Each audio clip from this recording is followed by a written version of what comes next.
Di bagian kedua ini, saya akan melanjutkan penjelasan saya tentang fungsi pada bagian pertama di materi sebelumnya. Pada bagian kedua ini, saya memulai dari image dan pre-image. Apa ini? Image itu sebenarnya adalah upaya kita untuk mencari daerah hasil atau range-nya. Misal yang kita ketahui domainnya. Domain itu misalnya pada gambar pada slide ini, itu kita lihat bahwa domain itu adalah himpunan A. Kalau himpunan A itu kita operasikan menjadi fungsi A, maka hasilnya adalah himpunan B, yaitu Y anggota RF. RF-nya itu kan himpunan B. Ya. Sebaliknya, pre-image adalah upaya untuk mencari domainnya. Jadi ini dibalik, kalau pre-image, yang kita ketahui adalah range-nya atau RF-nya. Sedangkan kita berupaya atau ingin mencari tahu domainnya atau DF-nya. Maka kita balik ya, menjadi F pangkat negatif 1B. Ya, itu namanya pre-image. Jadi B-nya kita pre-image-kan atau kita inverse fungsikan sehingga dia membalik. Sehingga kita bisa memperoleh X atau memperoleh DF-nya yaitu himpunan A. Selanjutnya adalah penjelasan mengenai fungsi komposisi. Jadi ini berbeda dengan operasi aljabar fungsi kemarin. Kalau operasi aljabar itu kan kita jumlahkan, kita kurangkan, kita kalikan, kita bagi, atau kita pangkatkan. Kita kalikan dengan fungsi itu sendiri.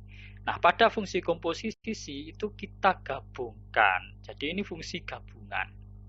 Jadi fungsi komposisi adalah fungsi gabungan.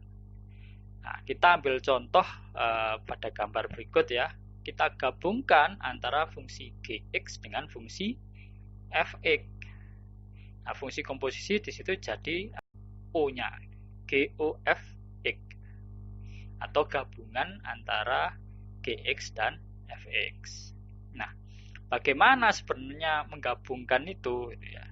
Nah, menggabungkan itu pada dasarnya kita operasikan dulu yang ada di belakang. Kalau GOFX kita operasi Fx-nya dulu, baru kita hasilnya kita operasikan lagi dengan aturan Gx. Gitu.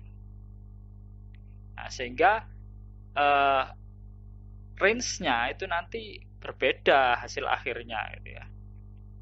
Jadi kita olah dulu Fx, jadi dari DF kita dapatkan RF-nya. RF itu sendiri kita jadikan sebagai DG. Nanti DG itu menghasilkan RG. Jadi seperti itu kondisinya. Atau kalau kita gambarkan itu daerah DGOF atau daerah asal dari gabungan G dan F itu adalah pre-image dari A. A itu irisan RF dengan DG.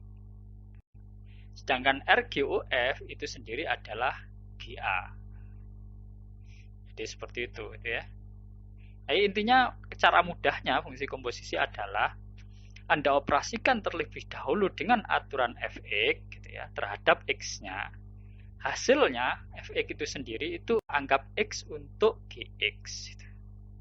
Misal saya punya Y sama dengan saya punya Fx sama dengan X kuadrat. Gx-nya 2X.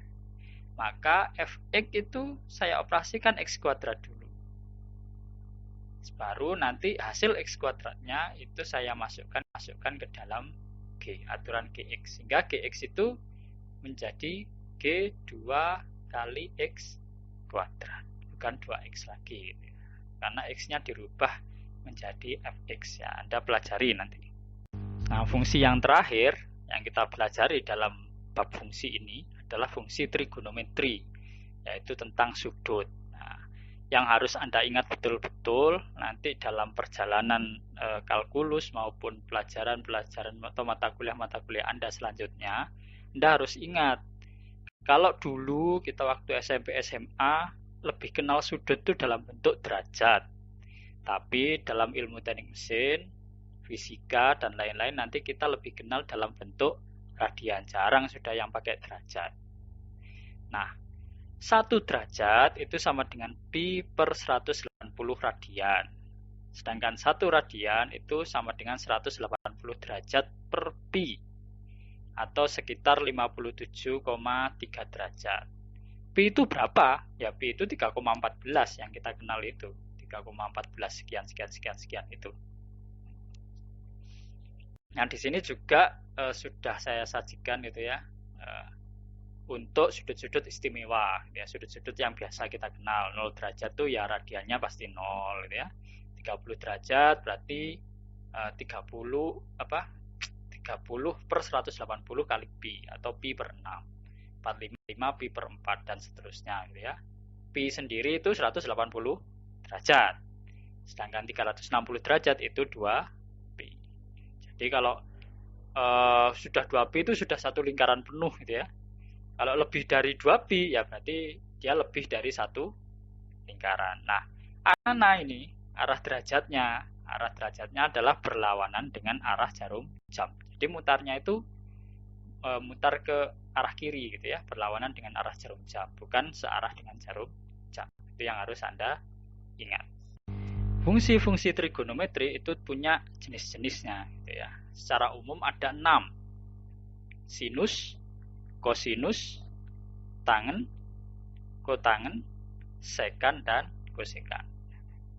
Nah, itu grafiknya seperti yang Anda lihat. Yang harus Anda ingat, kosekan itu adalah kebalikan dari sinus. Sekan kebalikan dari kosinus. Dan kotangen itu adalah kebalikan dari tangen. Nah, itu Anda kalau iseng-iseng bisa Anda cek nanti.